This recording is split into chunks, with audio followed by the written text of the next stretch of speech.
Se trató de un músico, profesor, escritor y director de teatro chileno cuyo aporte a la cultura está para muchos a la altura de lo que hizo Yupanqui. Su sencillez y la profundidad de sus textos transformaron la canción campesina en una canción urbana donde viejos preconceptos se refrescaron, se revitalizaron y sirvieron de puente para denunciar toda la mezquindad del espíritu humano.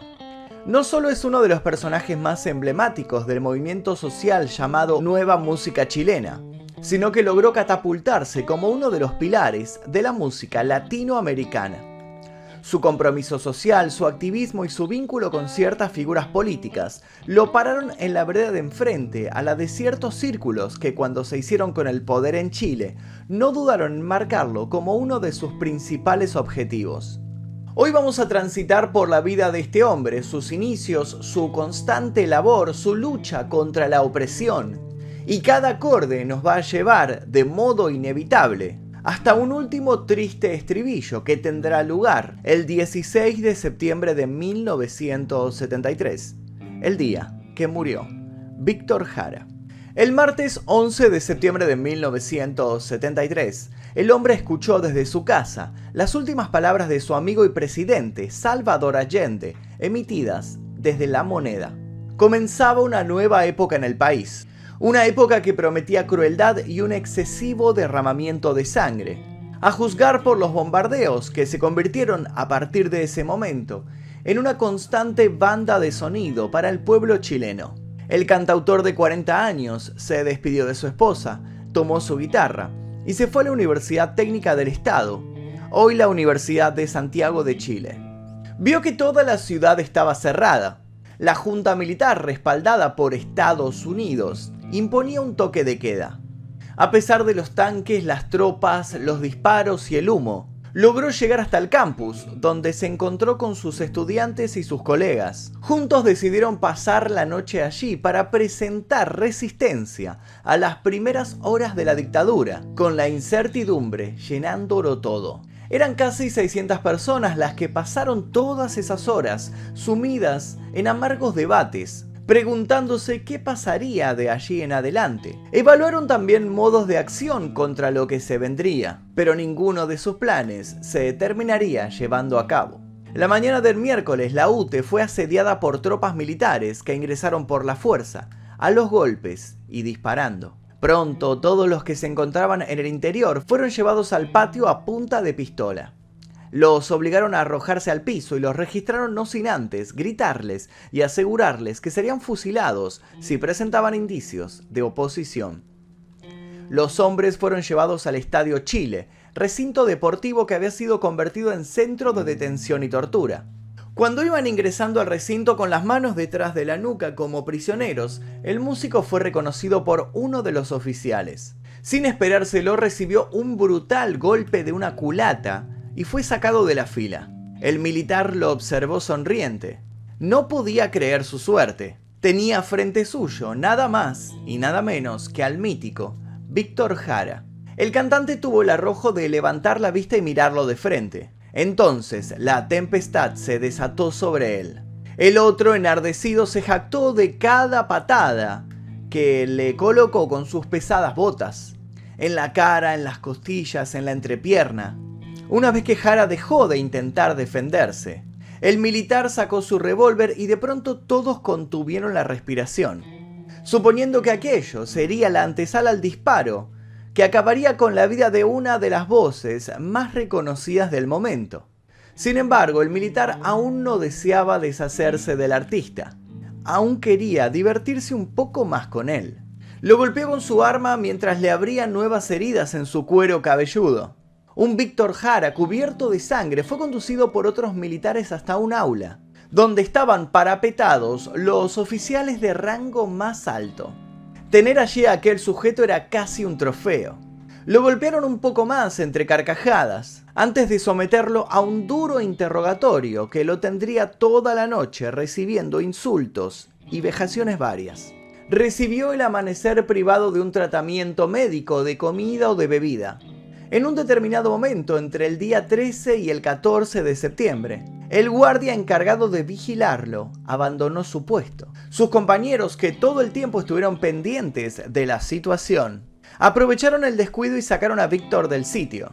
Sin perder un segundo y procurando no ser vistos, lo arrastraron hasta la cancha principal. Acto seguido, lo escondieron debajo de las gradas con otros miles de detenidos. La idea era disimular su presencia entre todos los demás, para que la hazaña con la cual lo estaban tratando no llevara hasta un inevitable final. Uno de sus compañeros tuvo la idea de cortarle el pelo con un alicate para uñas. Quizás, sin sus rizos tan característicos, podrían esconderlo con más eficacia. Los que sabían algo de primeros auxilios se encargaron de sus heridas más urgentes. Jara estaba realmente lastimado. Así y todo, no parecía perder cierto halo de optimismo. Una de esas noches corrió un rumor: 2 compañeros serían liberados. Los que quedaron presos se apresuraron a escribir mensajes para que los liberados pudieran entregarlos a sus familiares y a sus amigos. Con la poca energía que le quedaba, Víctor escribió: «Canto, qué mal que sales cuando tengo que cantar espanto. Espanto como el que vivo, espanto como el que muero». Esas serían sus últimas líneas. A las pocas horas sería descubierto y se lo volverían a llevar ante la impotente mirada de sus amigos, quienes esa misma noche fueron trasladados desde el Estadio Chile al Estadio Nacional. Al salir, los apresados atravesaron un recinto en el que vieron tirados en el piso más de 40 bultos. Esos bultos se trataban ni más ni menos que de cadáveres. Uno de ellos era el de Víctor Jara.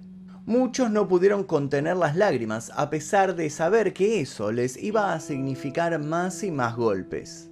¿Qué había sucedido en las últimas horas de Víctor Jara? La respuesta es muy simple: cosas horribles. Pero antes de adentrarnos en estos oscuros momentos, conozcamos cómo comenzó todo. Víctor Ladio Jara Martínez nació en septiembre de 1932 en la aldea agrícola de Lonquén, al sudoeste de Santiago. Su padre, alcohólico y violento, lo sentenció a una infancia cargada de maltratos. La imagen de su madre escondiendo moretones se hizo habitual para el pequeño, al que rápido se le hizo carne el concepto de injusticia. Su progenitora intentó, a pesar de todo, mostrarle un lado más amable de la vida. Ella cantaba, tocaba la guitarra y estaba convencida de que solo la educación podía hacer libre a los niños, por lo que puso todos sus esfuerzos en pos de brindarles herramientas que los ayudaran a construirse un futuro digno. Alentado a no repetir los malos hábitos de su padre, el joven fue elegido mejor compañero del curso durante 2 años consecutivos. Ilusionada con poder sacar a los niños del infierno en el que gradualmente se iba convirtiendo su hogar, la madre de Víctor se fue con él y sus hermanos a vivir a Santiago. Eso ocurrió en los años 40. Fueron años difíciles, pero ciertamente más calmos. Víctor consiguió una guitarra y comenzó a tocar en el coro de su iglesia. ¿De un modo u otro las cosas habían mejorado para él? Claro que sí, pero no por mucho tiempo. Cuando Víctor cumplió 15 años, su madre murió de un infarto. El joven fue absorbido por la desolación y pasó meses culpando al destino y a su suerte. Dejó que su guitarra se llenara de telas de arañas, perdidas ya todas sus esperanzas. Sus días se volvieron grises. Empezó a ganarse la vida en la carpintería y en el traslado de cargas. Atravesado por una crisis existencial, se volcó a la religión y decidió que ser sacerdote tal vez no era una mala idea. A finales de los años 50 entró en el seminario, pero aquello decantó en otra decepción. El día que él y otros estudiantes fueron obligados a autoazotarse en una ducha de agua fría por supuestamente haber cedido a tentaciones, se dijo que aquello estaba muy lejos de brindarle algún tipo de iluminación. Víctor, sin embargo, aguantó 2 años. ¿Por qué tanto? Porque en el lugar pudo aprender canto gregoriano. Sin querer, aquel paso lo había reconectado con la música. Víctor entonces abandonó la escuela de curas, entusiasmado con poder volver al arte. Luego de salir del servicio militar obligatorio, se metió en una nueva experiencia que le dejaría un mal sabor de boca. Se uniría al coro de la Universidad de Chile. Al mismo tiempo comenzaba su intensa tarea de investigación y recopilación del folclore chileno, lo que lo llevó a conocer a diferentes actores, directores, cantantes. Empezaba por fin a encontrar su lugar en el mundo. El frecuentar los espectáculos universitarios lo impulsó a expresarse con el cuerpo, por lo que ingresó a una compañía de mimos.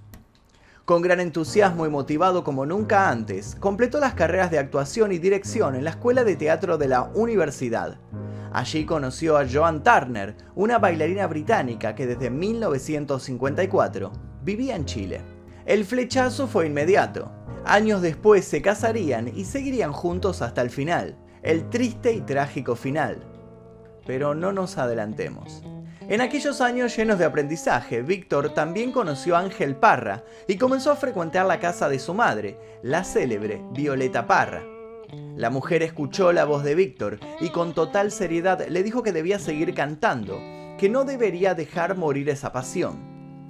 En 1960, Víctor recibió el título de director teatral y pasó a formar parte del directorio del Instituto del Teatro de dicha casa de estudios. Dirigió varias obras de teatro y obtuvo el premio Laurel de Oro como mejor director del año. Por ese tiempo escribió una canción popular cómica de una mujer beata confesándole sus pecados a un sacerdote. Alguien la metió en la radio y todo se convirtió en un escándalo nacional. Sería la primera vez que lo describirían como un rebelde. Y no sería la última. Víctor tenía un pie en el teatro y otro pie en la música. En ambas disciplinas lograba sobresalir y era condecorado. Sin embargo, sería evidente que si quería lanzar su carrera al próximo escalón, debía priorizar una de sus dos pasiones. Pero la pregunta era ¿cuál? Ya había dirigido en el exterior al elenco del Instituto de la Universidad de Chile cuando en 1964 Ángel y su hermana Isabel abrieron la Peña de los Parra y le harían una propuesta que le forjaría un claro rumbo. Ángel Parra, Rolando Alarcón, Patricio Mans y Víctor Jara empezaron a presentar shows que se harían legendarios. Cada uno se presentaba con su guitarra, hacía música, mostraba sus arreglos. Todas las noches eran aplaudidos por miles de personas. Tenían la obligación de estrenar una canción por semana. La voz se corrió. La gente comenzó a hacer colas y colas de cuadra para ver a aquellos cantantes. Víctor creó, gracias a sus versos, una inmediata conexión con el público. Una conexión que se volvería más y más especial. Ya no lo pensó más. Se decidió entonces por la música. Empezó a ampliar su repertorio. Su poesía no tardaría en atravesar las fronteras. Junto con otro grupo de nacientes compositores, Víctor empezó a componer sobre el hombre en el trabajo, en el amor, en la sociedad. Empezó a abordar tópicos como el egoísmo, la codicia, la desesperanza, la lucha, la aventura. Se empezó a expresar en la música lo que hasta entonces solo se daba en la literatura. La considerada canción chilena sufrió, en ese momento, un drástico cambio de paradigma. Cambiaron no solo sus temáticas, sino también sus armonías y sus modos. Estando en Londres gracias al British Council, Víctor compuso Te recuerdo Amanda, en honor a su madre, ganando más y más respeto por parte de sus colegas.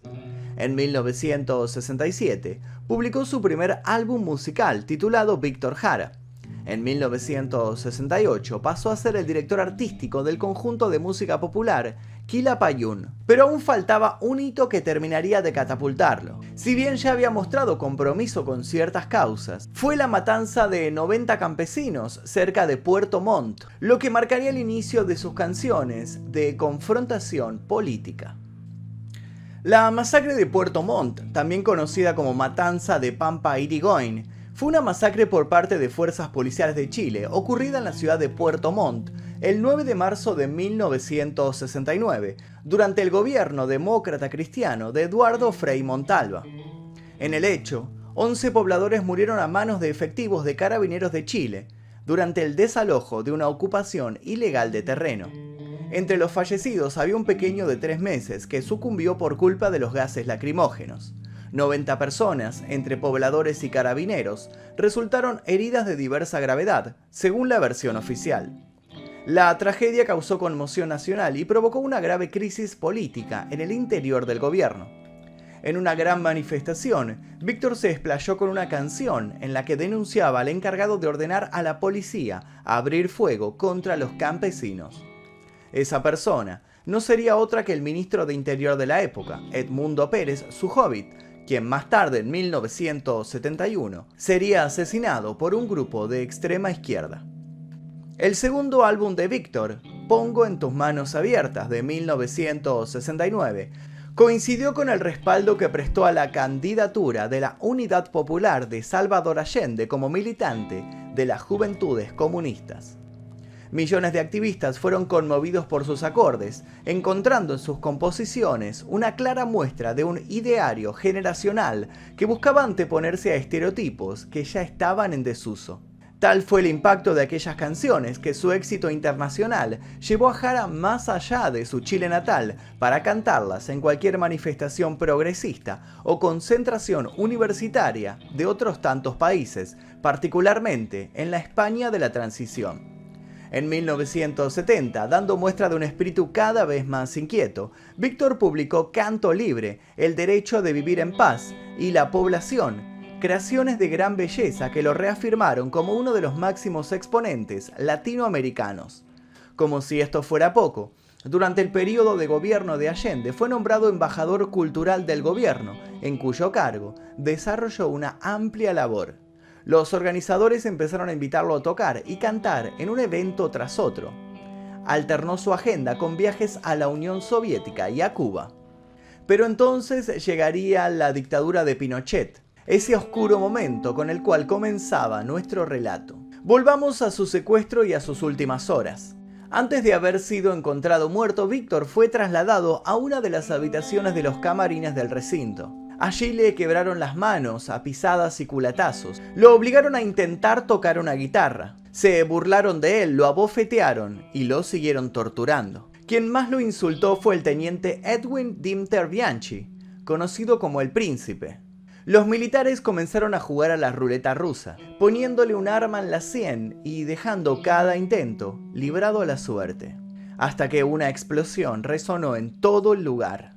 El soldado José Paredes Márquez testificó que el cuerpo del músico cayó de costado y con convulsiones.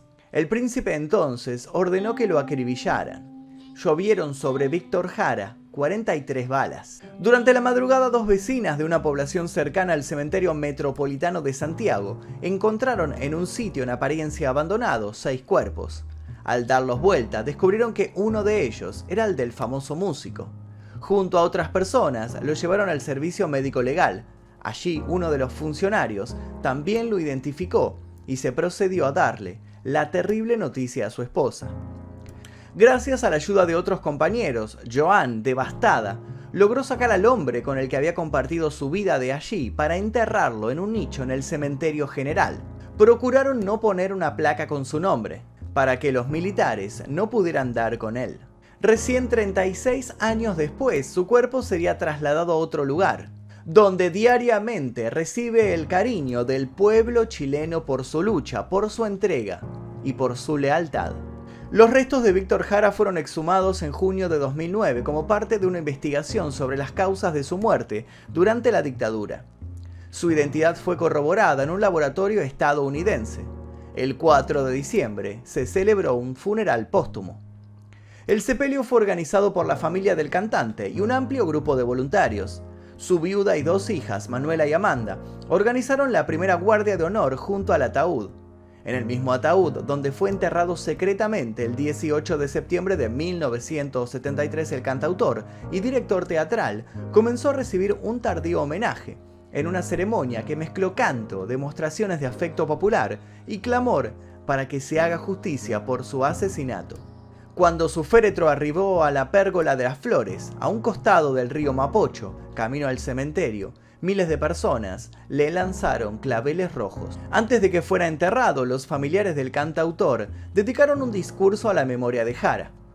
Este es un duelo por todos nuestros muertos, remarcó la viuda de Víctor, en alusión a los más de 3.000 chilenos asesinados y desaparecidos entre 1973 y 1990. En septiembre de 2003, al cumplirse 30 años del golpe militar, El gobierno chileno rebautizó al estadio con el nombre Estadio Nacional Víctor Jara. A mediados de 2008 se reabrió la investigación judicial sobre su asesinato. El teniente coronel Mariano Manríquez fue acusado del homicidio. Jara y el resto de los detenidos estaban bajo la custodia del teniente Pedro Barrientos, quien lideró las torturas y conspiró para asesinarlo. En todas sus declaraciones, Barrientos negó conocer en esa época al popular cantautor y haber estado en el Estadio Chile durante esos días. Sin embargo, 6 ex soldados aseguraron haberlo visto al menos unas 20 veces en esas fechas. A finales de 2012, el juez especial de la Corte de Apelaciones de Santiago, Miguel Vázquez, dictó resolución de enjuiciamiento contra los 7 militares que en esa fecha estaban a cargo de los prisioneros confinados en el Estadio Chile.